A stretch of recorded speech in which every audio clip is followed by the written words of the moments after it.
వేదాలు తెలుపని సత్యం, శాస్త్రాలు పలకని ఆచారం, కాలాలు చూడని కావ్యం, గ్రహాలు తిరగని గమ్యం, పండితులు చదవని జ్ఞానం, కవులు రాయలేని గ్రంథం, అదే స్నేహం.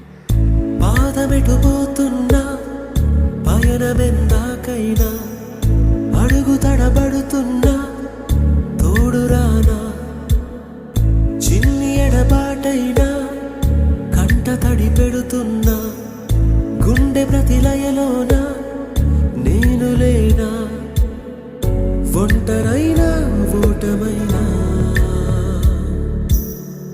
వెంట నడిచే నీడవే.